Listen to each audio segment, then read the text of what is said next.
Okay, everyone, welcome back to Redefine Fitness. I'm your host, Kelsey Wells, and today's guest is someone who I absolutely adore. This human I have looked up to since the day that I met her. She has had such a positive and beautiful impact on my life personally and on the lives of truly millions of women around the world. She is a very decorated journalist and now self-love influencer and mother and wife. And welcome, Danae. Wow, well, what an intro. Thank you. I feel like I should have written all that down. That was beautiful.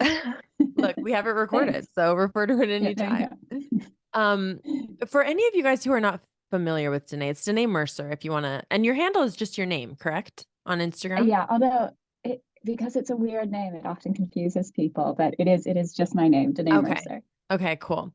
Um, I if you're not familiar, I just want to get this, usually at the end I'm like, where can they follow you? But just right out the gate, if you are not familiar with who Danae is, I'm assuming most of you are if you're listening to this, but if you're not, I want you to like pause this episode and go on Instagram and click follow. Find Danae and follow her because, and I wouldn't say that, like I wouldn't blanket sweeping say that about many influencers, but I always say whenever I'm asked for positive, um, empowered women to follow, Danae is always at the top of my list because like I said, her impact is so positive and empowering and beautiful. And obviously, all of the guests that we bring on Redefine Fitness, they might be from different careers or different experiences or just people I personally know, but every woman has one thing in common, and that is that they are a woman in their power. And therefore, they are empowering other women because I really think that those two go hand in hand. So, Danae is the epitome of that. And I'm just so grateful to finally have you on the pod. Thanks for being here. She's actually based in Italy now. So we are Utah and Italy right now. There we go, Utah, Italy. Well, and I'm so thankful to be on your podcast. I feel like our journeys, we met each other before COVID happened. I know, When you came wild. to the Dubai Active Show and I was like hosting some of the questions, Yes, and because you were I previously was based in Dubai for a time yeah, I was because you based were in Dubai editor for of, of Women's Health Middle East. yeah, like it's no big deal. Which I Um, still is still my dream publication. I shout out to all the women's health magazines around the world. Those guys are great. I agree. I would have to definitely agree there. But yeah, we met. So the first, let's kind of just tell them like how we met, because not all of the guests I know personally, but I feel like I truly would consider you a friend. And let's kind of tell them like how we met in real life, if you will, and like kind of what, Yeah. you know, what I guess how that unfolded. Basically, as How Danae said, that I was in started. Dubai for the Dubai Active Show in Mm. 2019, right? 2019?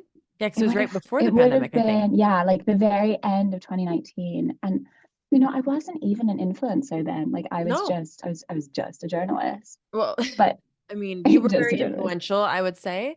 And I do as I always did. Like I'm kind of briefed on who's going to be interviewing me. This was like a live Q&A in front of an audience. And so my team told me like you're going to be interviewed by the most fabulous woman. She seems so cool. Her name's Danae. She's around your age and she like is the editor in chief and all of these impressive things. I was like, that's so cool. So I did as I do and I pulled up your Instagram to stalk you a little bit. And about an hour later, I feel like I'd consumed all the content you'd ever posted, and I just came away so grateful. And I remember Oh, telling my team, she like I'm just so I felt like I should be interviewing you.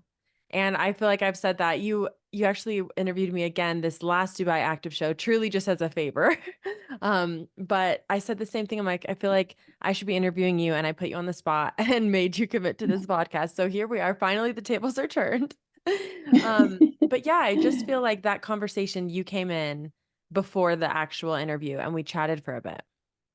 mm, And I just I felt so at ease and I felt so comfortable. And, it's not always the case with interviews, right? And with journalists in general.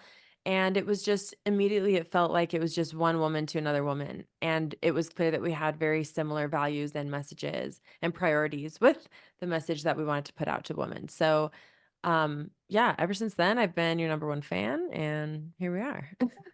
well, you were so nice to me. And I think it's really important to highlight that because as a journalist, you interview a lot of people, you meet a lot of people, and some people can be really standoffish. And especially like, I think I had just come off a press trip for work that was full of influencers, like really big Oh, I didn't influencers. know that. And yeah, and I remember, I'm like a golden retriever. I'm from Nebraska, and we're big fans of like Nebraska nice. You're Okay. always as nice as you can be, always as polite as you can be. And I remember on this trip, there were some really big influencers who were just like, they were just blanket mean. They were so mean to me, so mean to everyone. Like, and so I think having then meeting you, and you were a big influencer. I like had no, I had a tiny social following, and you were just so nice and down to earth and real. And I remember I left that interview session, like, and I talked to my friends, and I was like, I really like this girl. Like, I like her energy, I like her personality. So shout out to you for that. Wow, I didn't know any of this, dude. Thank you. There you go. I mean, I'm Surprise. sorry about the trip, honestly. But thank you so much. Wow, well, it's very mutual. And obviously I've been following you and we've been kind of just cheering each other on across the globe ever since. And so much has happened like since 2019. I feel like for both of us, especially for you. Yeah, So many it's big true. life changes. I I want to kind of ask obviously questions, but I don't have like a specific list, but I have themes. I intentionally did not ask. I toyed with, do I like post online, prior to this for people's questions? And I decided not to this time. First of all, I kind of want a surprise. You're going to be the first guest of season 2, and I want it to be like a big special surprise. But also, I feel like most of the questions I'm going to ask you will cover most of the topics that you're probably used to being asked and that women would ask. But um, I kind of just want to back up a little bit and I want to begin like before.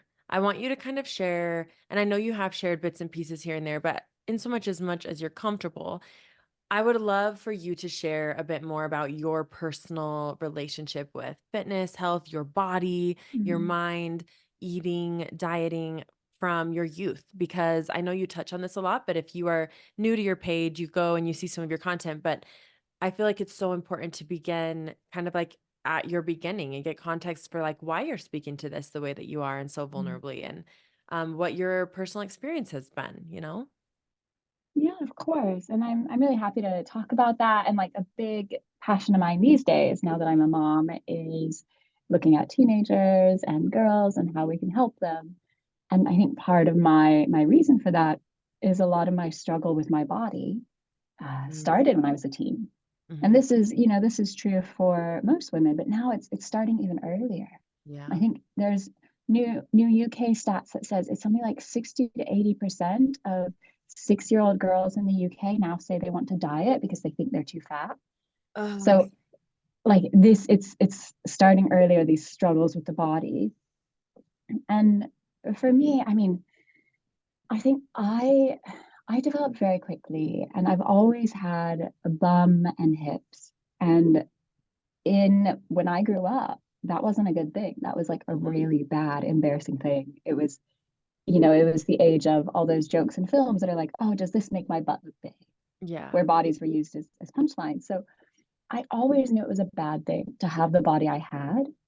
And I think as a result, from the time I remember being like 13 years old and buying Slim Fast shakes, just Oh my gosh. not even really understanding what I was doing. And Yeah. my It was mom like normal. didn't, yeah, but my mom didn't have like the language or the words to talk about these things. Like she was a very young mom. So she never talked to me about dieting or anything. She saw I was dieting, and it was just a thing. Yeah. It was kind of accepted.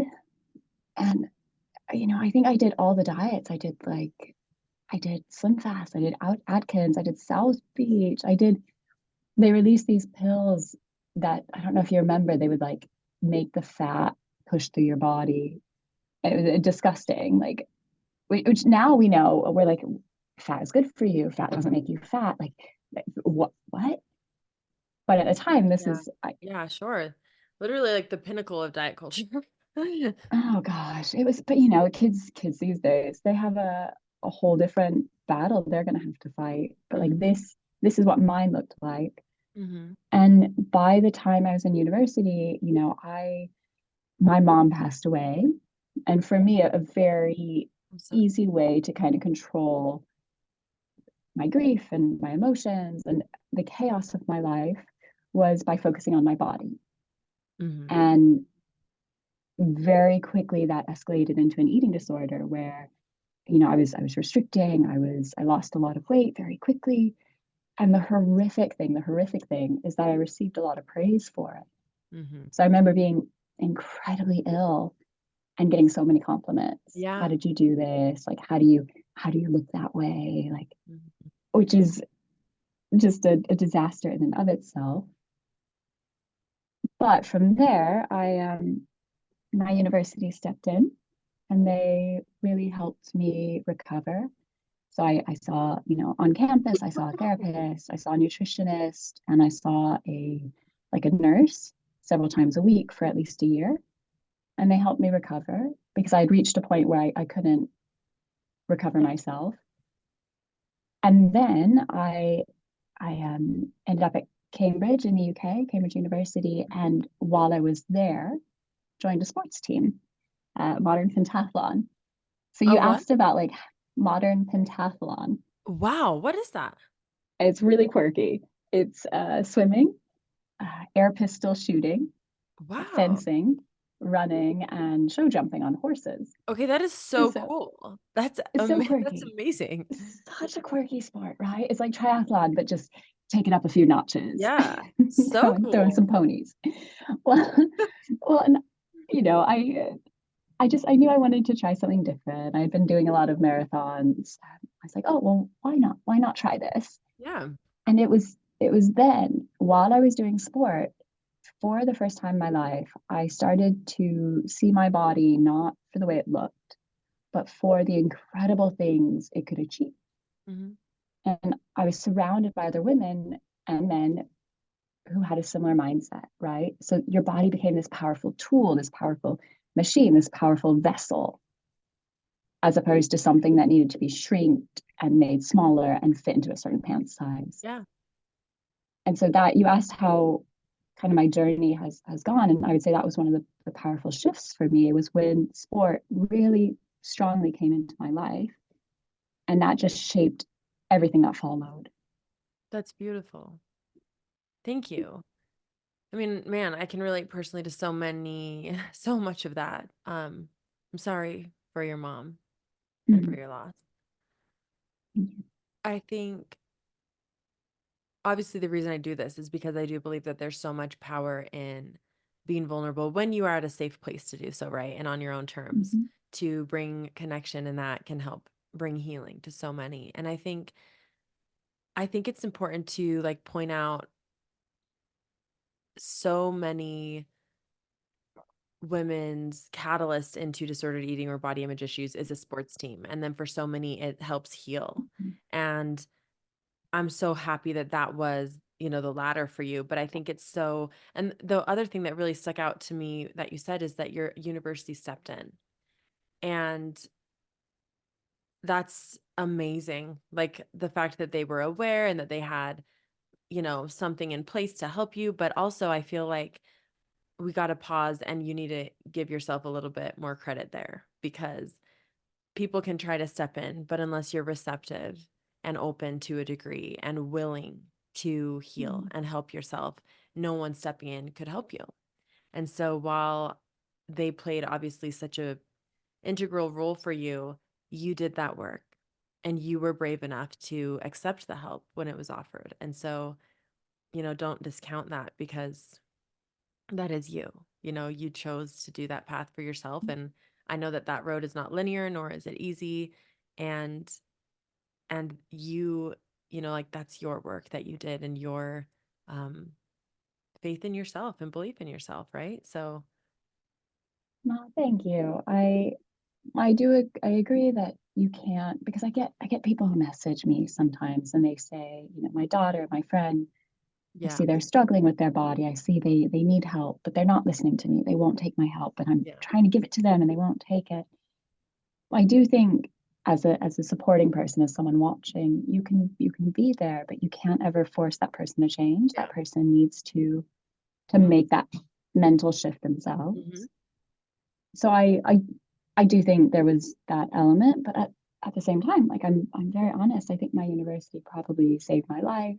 The fact they were so aware and caring, and literally they stepped in a way that, I don't think I've ever had until now. I'm married, it's different, but Yes. before my husband, before the Yeah. Italian, I never had that like family support really. Yeah. And that's where my university came in, the professors, the What staff. university were you at?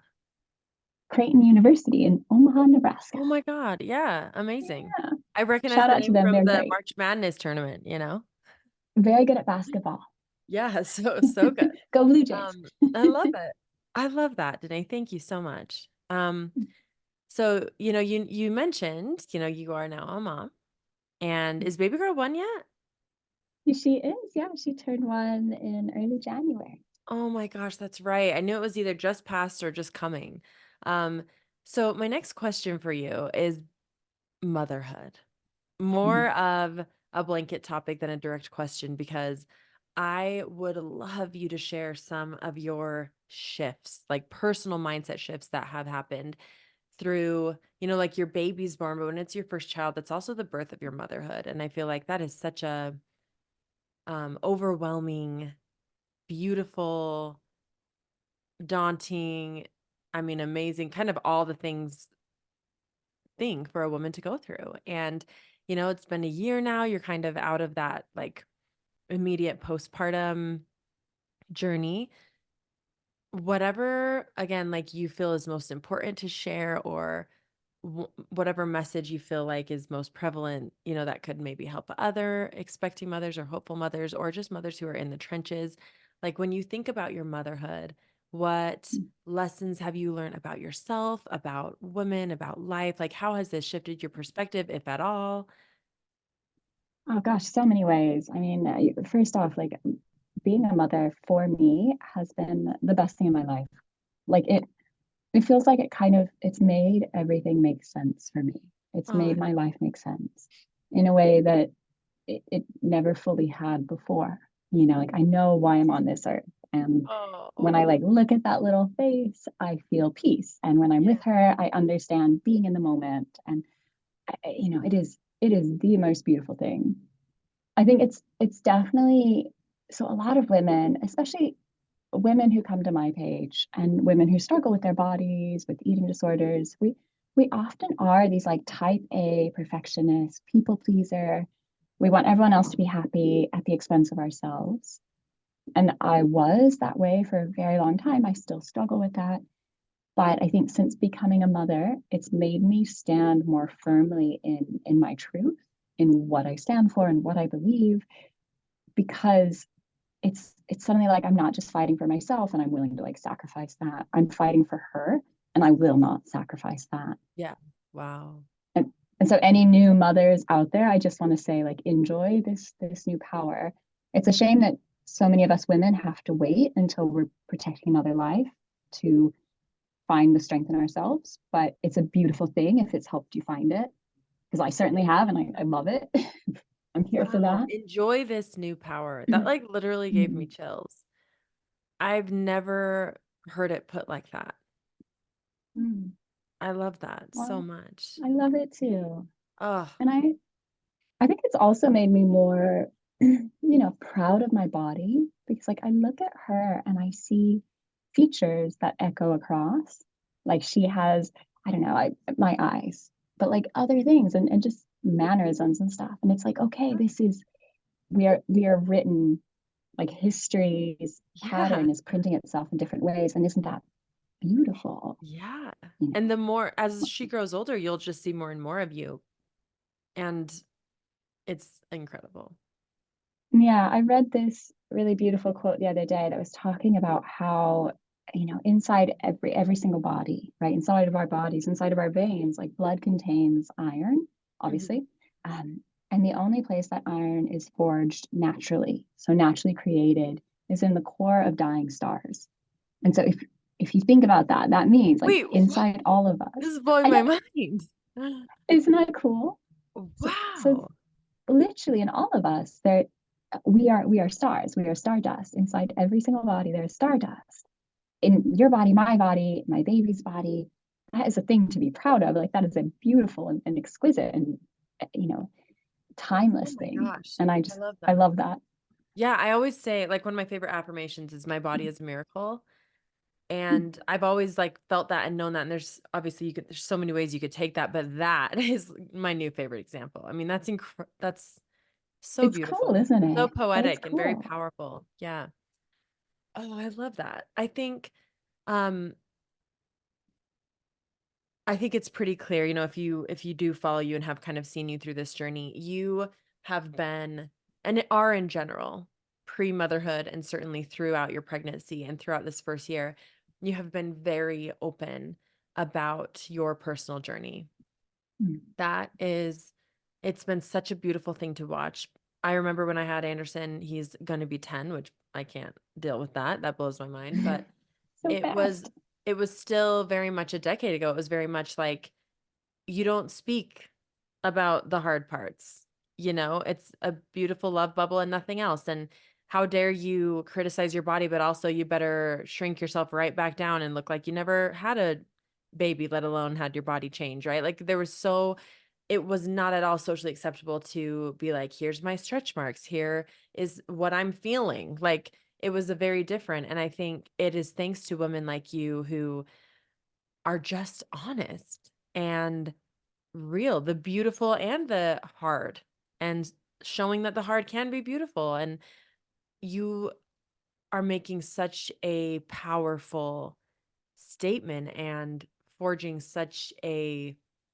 important path, such an important path for women to go on that journey themselves and not be quite as scared and it not feel quite as Mm. daunting. So I just want to thank you so much for that. But through everything, obviously overall motherhood for you has been so positive. But for those who might not have been following along on your journey, obviously it's a lot of ups and downs and there's a lot of all Mm. types of emotions. And what would you say were the hardest parts about pregnancy and or new motherhood for you personally? Did that trigger Yeah. in any sense your old, you know, distorted body image or negative self-talk? And if so, how did you, as this much more healed and in your power woman that you are now, how did you choose differently? How did you find the power and strength to choose differently this time when you were dealing with those thoughts and feelings than in your youth? I was worried that like being pregnant would it trigger, right? Yeah. Because body changes, big life changes, things that are outside of your control, like these are all very triggering. I was worried. I was like, will this happen? My body is going to gain weight. My body is going to change. Will I be triggered? When I was pregnant, 100% absolutely not. Like Wow, I I love that. I loved being pregnant so much. I just loved it. Oh, I found it just the greatest miracle. I found it fascinating. I loved my body when I was pregnant. I found it so beautiful and powerful. And, even the wild things, like I got the linea nigra, which is like that dark line down the middle of your tummy. yeah. And I got really veiny. And my boobs went from, I normally have very little boobs. Yeah. They were massive. I had huge boobs, so much Yeah. boob. And, like, so every part of me was changing, but I just found it was such a blessing because it was giving me her. Yeah. And then after birth, like that is where it wasn't triggering, but I was so hormonal. Like I gave birth and you know, I was I was pretty ignorant. Like there was so much I didn't know. Like I Yeah. don't maybe if I had more of that mother figure, that person I could have asked about, I would have had more insight into what birth and immediate postpartum looks like. Like I didn't realize that after you give birth, your tummy is still Yeah. right You still look like swollen. 7 months pregnant for a while. I Yeah. exactly, and everything. But it's just kind of like instead of holding this big beautiful life, it just kind of sags and it's Mhm. soft and it's sore and everything's hurting and your hormones are crazy and like your nipples are cracking and everything is just a bit unexpected. At Yeah. least for me, That's that, very well you know, said. like Unexpected. I, it was just, I was like, what is going on here? What is this? And I had such a crash in hormones as well. I remember just like in the first few weeks, just crying, but not because I wasn't happy. I was so happy, but I didn't know why, but I was just crying, you know, just like Yeah. string of hormones. Yeah. And and I would say having my online community at that time, it was such a blessing because I feel like so many of us don't talk about these things. So often women don't share these things that when I was sharing, when I was talking about it, I had so many women coming to me saying like, "Oh, I had that experience too. Oh, you're not alone. Oh, my body also looked like that." And when women stand together and when we communicate and when we lift each other up, there's so much power in that. Hmm. And so for me, that was such an incredible comfort. I love that. That's And really, yeah, I love that's that. kind of my pregnancy postpartum journey. I love being pregnant. It was great. I'm Yeah. happy. I love having my real baby, but I also miss having her in my belly. It's bittersweet. That's beautiful. It's so good. It's so encouraging, as someone who didn't have the most positive. I mean, when I started my journey, I was in such a damaged place with myself and my body at that time of falling pregnant. And so like hearing, you and seeing you and your journey, it makes me feel like, wow, like, maybe it could be different if there's ever a next time. And that's beautiful too. So thank you so much. Yeah. Oh, I love it. Now, Thanks. Like, you had a massive, massive achievement recently. You were on the cover oh, of Time magazine. thanks. And I mean, so major, so huge. I want to ask you about your experience with that. I mean, tell Mm. me, um, I saw you shared a little video of when your manager told you that you had the cover, right? And that, I mean, Oh, it made me tear up. It was such a cool, oh, cool, special moment. But just overall with that experience, and maybe not singularly even that one, but just going from kind of orchestrating the photo shoots to like being, the mm, one being photographed and your journey from journalist into really being a full-time, very successful influencer built on, because I think it's so important. Again, if you're not, I'm kind of keep catching myself speaking as if everyone follows you like I do. But if you're not familiar with Danae, she has really, you kind of just plunged headfirst into like pulling back the curtain on influencing in general and on how mm, most of what you see online is not real and how everything maybe is real, but it's going to be posed. And a photo that looks, perfect could also look a million other ways if the lighting was different and the posing was different and the time of day, and just helping normalize seeing different angles of mm. your body instead of just the ones that society would say are the best ones, right? So, from your journey from journalist into influencing and being behind the camera to in front of it, like what have you learned or any insights here? Like, how would you, I don't know, like, how do you feel about the whole thing? I think it's, I think it's incredible. And also, I just feel like you have such a unique perspective that, that really no one else kind of does. Oh, thank you. Well, it was the Times cover, so thank you for the kind words.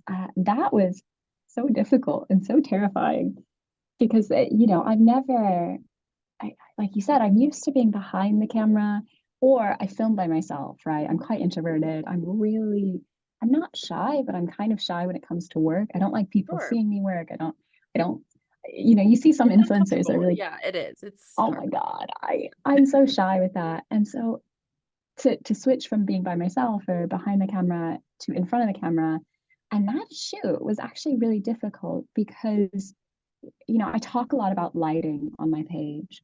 And when you want to light a face beautifully, you go for this kind of soft side light, this front light, like what you would get at sunrise or sunset on the beach. When you want cellulite to show up, you'll be doing top down light, like midday, like the harder sun at the beach when you're just hanging out sunbathing. And the photographer wanted this combination of soft, delicate light on my face to make me really glow and look radiant, Sure. but also wanted to show my cellulite. And so he was there, like really struggling with the lighting and having to shift the lighting. And there was someone who fixing my hair, and they had these clips in the back of my hair. I still need to do a video about it to make my hair puffier. And I had someone running in doing makeup, and it was like freezing in London, and I was in this like tiny bikini and high heels. Oh, girl. So it's all the stuff you just, you don't see. Yeah. But it's interesting again, like when it comes to that kind of Instagram versus reality, or cover versus reality thing. And as far as the journey from journalist to influencer, I love what I do. I'm so thankful that I do this, and I'm so thankful that I've got this kind of media background that helps inform a lot of the stuff I talk about. Yeah. Like I look at my average mom friend who takes a photo and she kind of hugs her arms against her body and she stands straight on. Maybe she slouches a little bit because she's feeling shy and a bit uncomfortable, and she smiles. And then she looks at that picture and she starts picking herself apart, Yeah. right? She's like, why does every other person I see on the internet look perfect and I look this way? And part of what I talk about is like, the internet obviously is not real, but also here's what they're doing with their bodies. They aren't hunching their arms against their chest. They're creating triangles, they're Yeah. popping, they're squeezing, they're positioning the camera here, they're shooting in this light, they're angling there are things that they just know how to do. Yeah. And it's so, they just do it naturally, but your average person doesn't. Hmm. And I know these things because I've worked with like average people to try to get them into the kind of shots we need for the magazines. And you get to see how all this process works. So you mentioned pulling back the curtain. That is a big focus of mine. I want women to understand that what they see online isn't real, but also there's nothing wrong with their bodies. And if they want to pose, go for it. If they don't, also amazing. Yeah. Amen. Amen times a million with that. I mean, I agree. Even like I remember when I first started, my public Instagram, if you will, and it's just this immense pressure to like I mean, I would take 1,000 selfies to find one that I felt like was postable. And I feel like I have come a long way, but it is it is hard. And I guess like I kind of want to talk the phrase highlight reel. It's like everyone is Mm-hmm. truly putting their best foot forward on the internet or whenever they're posting, whether that's a public platform or if it's just, for family and friends. Like you're going to post the photos that you feel you look the best in, the things that you like, the highlights of your life. And that's okay. I don't feel like there's anything wrong with that, but there is something very wrong when you begin to compare your real or your normal or your everyday with someone else's like highlights. So it's just that reminder that you constantly give that like this is a highlight reel. And if you paid attention to all of these things that go behind a selfie that is perceived as just casual, there's actually usually a lot going on that's not so casual, like that takes quite a bit of effort and time. And I think it's just such an important thing to remember because, again, like put your best forward, sure, but don't ever compare yourself to anyone else's Mm-hmm. highlights, I guess, is I think something that's just always important to remember. So, um, I yeah. agree. And now, right now, we're seeing this real trend towards the unposed, right? It's like the hyper casual, the real raw. Uh-huh. But the thing I really want to point out here is it's not casual. It's not, oh, I Usually just not. happened to be Yeah. at the grocery store picking up some vegetables in my really cute outfit. Look at Yeah. this really aesthetic photo of me getting my vegetables. It isn't it so natural? Isn't it so casual? I just happened.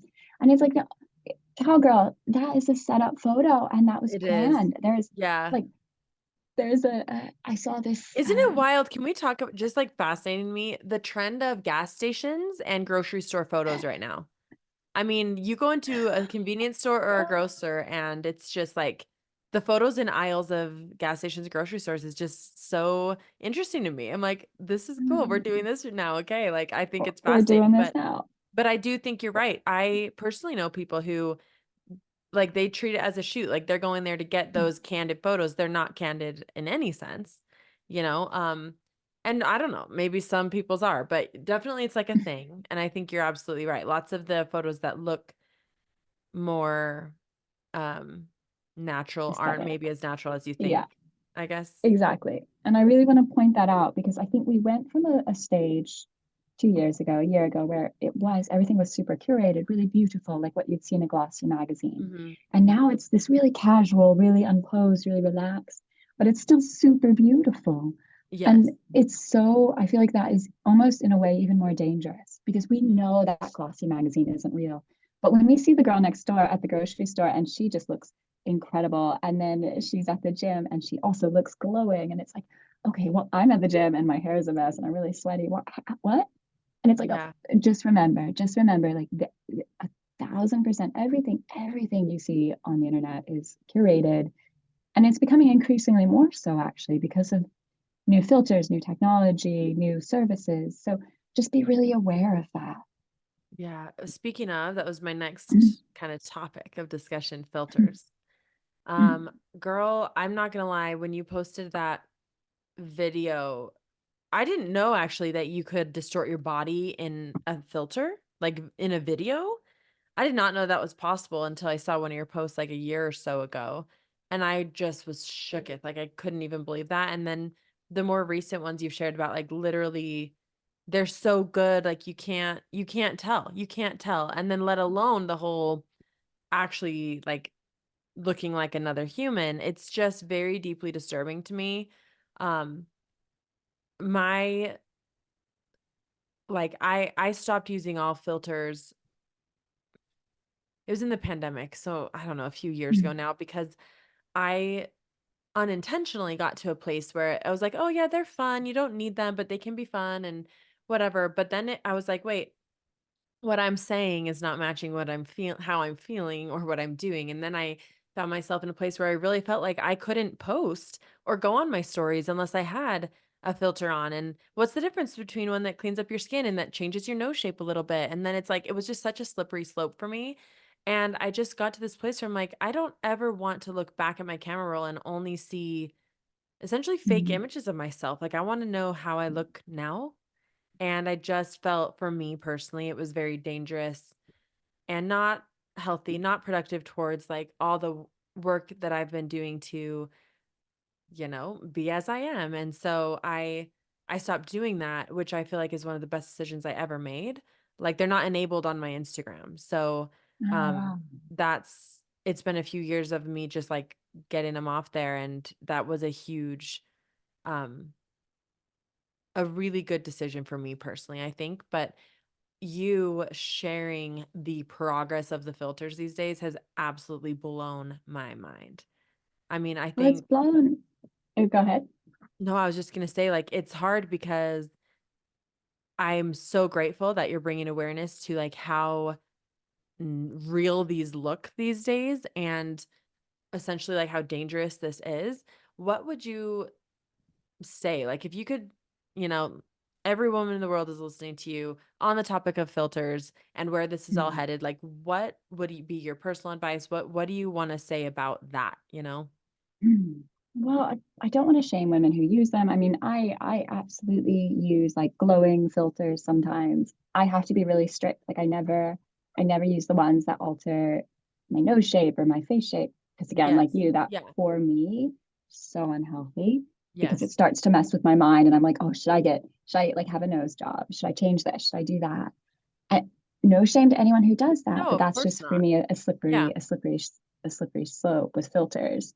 Um, so like no shame to anyone who uses them. This isn't judgment, but I do find it very interesting where the technology is going and concerning and how hyper realistic it is. Yes. So there is an app I shared just the other day on my account. It's an app that's being used by a lot of the YouTubers. And this is something like for me as a content creator for ages, I was like, how do all the YouTubers look so radiant? How Mhm. do they have like post-production teams? Mm. What are they doing? They're using these kind of filters that don't decrease the quality of your video. So it still looks very high res, very professional.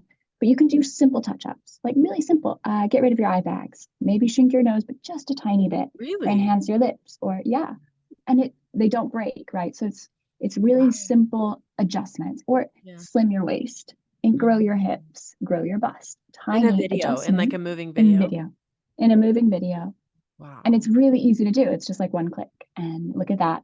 You can even put on makeup, right? Which is Mhm. very handy in a way, because I'm like, oh, this is great. But when I was messing around with it, if I clicked into the makeup one, it would automatically apply what it calls a beautify setting, Yeah. where it changed my face automatically. I had to Yeah. opt out of that. And the same Oh with my, my body. If I clicked into like the edit my body, where say I wanted to shrink my waist or grow my boobs, it would automatically slim and adjust my body. So this technology, the reason I really want to talk about it is not so much for us grown women, us adults, like we are mature enough that we can recognize, okay, the internet kind of a shady place sometimes, like be a bit cautious. It's for teenagers. Like yeah. I see accounts every day. There was one that went viral the other day, and there was someone, a woman, just like putting on clothes, right? In a really like cool transition way. But her body was so extreme. Like her waist was so tiny, her hips were so curvy. And yes, power to her, that might be real, but like part of my senses were like, that Probably. might very much not be real. Yeah. And in the comments, it's just teen after teen after teen saying Yeah. like, oh, goals, oh, I wish, oh, I want to look like that, oh, what? Yeah. And I'm like, oh, like dear little 11-year-old, 12-year-old, 13-year-old, this is coming out of an app. This is like Yeah. increasingly smart technology that is here. And please don't compare yourself, because this isn't real. That's where I get really worried. Yeah. Mm. Yeah. That's exactly it, right? Because unfortunately data does show us that distorted body image and disordered eating are more prevalent in younger generations. And Mm. that is heavy, it's like we do what we can to hopefully turn that around, but it does feel sometimes like an uphill battle. And I just think the transparency needs to be there, and that's never going to like shift on any sort of material like cultural level unless people keep bringing it into awareness. And I think yeah, it's tough. I mean, I remember like growing up, you compared yourself to the girls at school or maybe like the magazine covers at the grocery checkout, but you didn't have the whole internet at your fingertips. Mm-hmm. And it's a lot. And especially, there are trends I feel like every week Yeah. on different platforms, there are body focused trends. This week we have the legging legs, and before it was TikTok arms. Before that, it was side profile. Before that, it was, can you take your iPhone headphones and wrap them around your waist? Or Oh can my you hide your body oh behind my an gosh, A4 sheet of what? paper? Yeah, so this is what's going on, and these trends move so quickly. And as parents, we probably aren't on these platforms long enough to get a feel for these trends. But you have children that are like, okay, can I put my body behind an A4 sheet of paper? Does it fit? All the girls are doing this. Like, does my body fit behind this paper? Is my waist small enough? So this is like what is happening, and the pressures that they are facing to Oh fit my into god. trends that are also just going so fast, right? Like by the time we catch up to them to say, my gosh, your legs are absolutely fine, it's on to the next thing. It's on to like Yeah. this skin, this beauty, this makeup trend. And so we have to be aware, as adults especially, we have to be aware for the kids, Yeah. for the little ones. No, 100%. I mean, so I didn't know any of those that you just mentioned, but I'm not on TikTok and that's maybe why, I'm not sure, but I agree. And I think so like if I'm listening to this episode at home and I'm hearing this and it does feel a little bit like daunting and sad Mm. and maybe disturbing in a sense, but what advice, like what can we materially do? Like I know, I have a plan of how I'm going to raise Anderson and not let him have any type of social media till he's at least 16 and like different things. But as mother of a daughter and specifically, like, do you have tangible tips for women to kind of like fortify themselves and also help the younger generation have this awareness and combat these fake standards of beauty? Like, what advice would you give, I guess? Well, I think one is just being informed, like educating yourself about all these new technological developments. We're in this world now of AI, and if you're not aware, if you're listening and you're not aware, we now have like AI influencers, which aren't real, but they look super real. They look just like a woman with a filter, but often an exceptionally beautiful, very curvaceous, very young Mm-hmm. looking. So often like a girl's face on a woman's body that's very kind of sexual, but unrealistic standard of beauty influencer. So Yeah. not real technology, like technology created influencer. We have these things. So, but this is the technology that's happening now, and you have all these global experts who liken the creation of AI to the creation of the atomic bomb. They say Mm-hmm. it's going to be that much of a before and after shift. It is that the world we knew, it is not going to be that world anymore. So No. we have to educate ourselves because unless we understand what's happening, there's no way we can talk to our children. Yeah. There's no way we can protect them and help them navigate it. So I'd say like that is 100% step one. I would say like, I hope my daughter chooses to stay off social media until she's mature enough to understand what's happening. But I feel like some parents DM me and they're like, I'm not giving my daughter a phone. I'm not letting her access the internet. I'm like, cowgirl, she is going to go to school and she's going to have a Yeah. burner phone with her friends and she's going to be accessing that internet Yeah. in the same way, like saying that you're not going to talk to your child about sex will prevent them from accessing porn. They are going to Yeah. access it. It is It's not the at way their that that works. fingertips. Yeah. It's exactly. So we have to be in a space where we can have intelligent conversations with them, and that I would say is like step one. Step two, I think, allow yourself or your family to explore ways to view their body, not for how it looks, but for all the incredible things it can do. Whether that is going for a walk, enrolling in an activity that you really love, taking photos, like do a boudoir shoot. If you're, an I adult, love do a that. boudoir. Love that. Why not? How incredible to see your body as this item that can create art. Isn't Yes. that exceptional? I love it. And So for yourself, for yourself, let me just yeah, say, I mean, there's nothing wrong with doing that as a gift to a partner or something, but when yeah, I of first course. heard about like boudoir shoots, it was always like for my husband, for my boyfriend. It's like for you, like Yeah, self-celebration shoot, be whether that is like a lingerie shoot or whether that's just in your favorite outfit or in a gown. Like I love that idea, Danae, and I love that. I love it too. Like I have a photographer friend of mine who she's a real artist, and she loves photographing women. Like she loves trying to make women look as empowered and confident and strong as possible. And her and I have done so many creative shoots together. And I walk away from those and I'm like, heck yes. This is Yeah. this is, 35, this is 36, this is 37. I feel great. This is Yes. amazing. Yes. So I recommend that so strongly. I think it's great. And one thing that I love about you so much is that you show stretch marks and cellulite and all of these things that for so long women have been told are bad or some problem to be fixed, which they are not. But also, you put your best foot forward. You're not condemning anyone who does pose or use flattering lighting. You do both in a sense. You're like, hey, this is me feeling my best, and this is a fun creative shoot. And then this is me in the most flattering light, but also in different lights.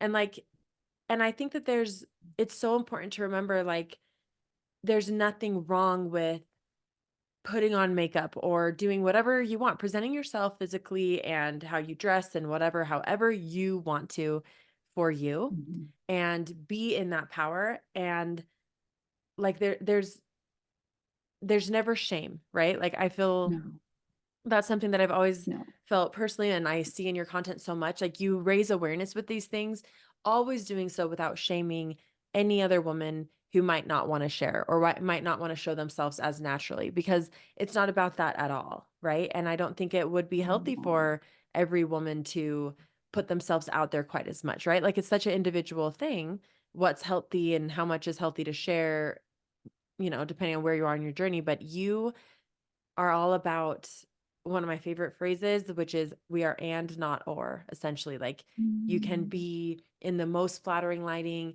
in with the best photographer and feel like your absolute best self. And you can also be in what most people would say is less flattering. And you can also maybe even, it's not even like you're saying you have to have no insecurities and love every single part about you. It's like no, like it's just showing and accepting that the human body is not a statue, that we are real, that our body is art, and showing all of that and embodying all of that, I think is so powerful because it's not ever saying that the one is bad, and I just think Yeah. that's one of the reasons why I admire you so much. And I think that you are unique in even the landscape of self-love influencing. I love that about you. Oh, well, I'm a real big fan of not shaming women for the choices they make. I think Yeah, ever. so much of what, well, so much of what we do is wrapped in shame. Any choice we make to have children, not have children, go back to work, don't go back to work, be vegan, eat meat, literally buy Mhm. Starbucks, not buy literally any Yep. choice, especially things tied to female that's like traditionally viewed as female or feminine. There is going to be shame attached and judgment attached. I'm like, my gosh, we have to navigate this every second of every day in 1,000 different ways. The least I can do is try to not put more of that energy out in the world. I hate Well, you're that. I doing hate a that. great I think job. women are, I really believe that when you get women standing together, it's really powerful. And I think so much of the anger and frustration that we take out on each other is driven by like a patriarchal system that is like worried about our power and is constantly trying to make us smaller and so tries to pit us against each other. And I'm like, this is insane Yeah, because amen. if we just throw out that nonsense and like looked at each other and said, hey, you do you, I'm doing me, and like, isn't that incredible? We would be so unstoppable. 100%. If women could just see their Mm, own power within themselves, then I feel like mm, it really is true. It's you innately want to lift up other women and you stop seeing other women as a threat or as competition. It's sisterhood, truly. And we have yeah. so much more in common than we often realize. So amen to all of that you've said. I can't believe it's been like nearly an hour already that we've been chatting. I don't want to take up your whole day, your whole, I guess it's morning for me, evening for you now, afternoon. But I do just one last question, or I guess not so much a question, but what is a mantra, if you have one, that you are adapting with you? The new year just barely started. We're into February finally. I feel like January was like 120 years long. But this year, do you feel like throughout all that you've been through and where you are right now in your life, like where is your focus coming into this new year? Mm. And do you have any advice? It can be directed towards anything, just like anything else that you just want to share with anyone who might be listening to this.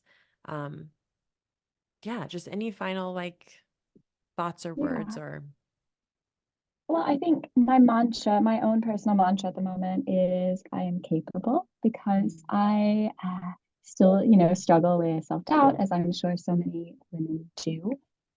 A piece of advice would be, I know January's finally done. We're in end of February now, but take time to map out like 3 goals that you want to achieve this month, and then maybe 3 goals you want to achieve this year. And it doesn't have to be anything to do with your body. It could be everything to do with your body. I don't care. But I feel like often we don't give ourselves that time to look at where we want to go. We're so Mhm. caught in that day to day, day to day, day to day. And then how will we ever reach our goals if we don't have a destination? Yeah, of So that course. that for me is something I'm trying to do really strictly this year. Is like every month I'm mapping out my goals every so that there are things I want to achieve and hopefully I will reach them. But Yeah, I'll never know unless I try. So that would be my bit of absolutely. advice. And Beautiful. also just be kind to yourself. Like life has its ups and downs. You may not love your body every day, but you can respect your body every day and you can respect yourself every day. So be kind to you. Beautiful. Well, I mean, that is so powerful. So we're going to leave it right there. Thank you so much for coming on today. And I just adore you. Well, thanks so much for having me. This was a really beautiful chat. Of course. So everyone, I obviously said go follow her on Instagram, but what other pages or do you have a website? Like where can people kind of catch up with you? I know you host a really, really cool Facebook group, right? Yeah, we've got about 40,000 women in our Facebook group. It's a safe, protected community that is moderated where And it's very, very, very active. We get about 20 posts a day, and women interact and connect with Beautiful. each other, uplifting each other. I think it's very powerful. So And our that's a Facebook closed group I'm group, over right? on, So like it's yeah, truly all closed group. women. Yeah. It's you can talk and you Mhm. talk about anything and everything. Exactly, I love exactly. that. But without hate or shame, or we protect it in that sense. Yeah. So we have that. I'm on TikTok.